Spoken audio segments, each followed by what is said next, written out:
classmate, kumusta? Isa ba kayo or naka-experience na po ba kayo na ma-hack ang inyong mga Facebook account? And madalas po na instant na i-reset, gumagawa na lang po ng panibago. So para po maiwasan yan and mabawi niyo po yung inyong mga account, sundan niyo po yung pag-reset natin na ating mga password sa Messenger lang po. Messenger app. And then, i-press nyo po dito sa kaliwa, yung tatlong dots sa kaliwa po natin. And then, hanapin po natin yung settings. Okay, kapag nahanap nyo na po yan, scroll up nyo lang po. And dito tayo sa account center.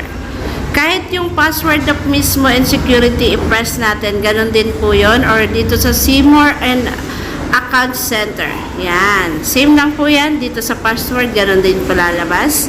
And then, under po nyan, dito tayo sa password and security. Okay. Then, hanapin nyo po yung change password and yung Facebook account po ninyo na na-hack.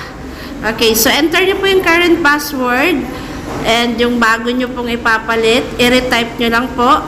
And kapag pinress nyo yung change password, ma-reset na po yung ating na-hack na Facebook account.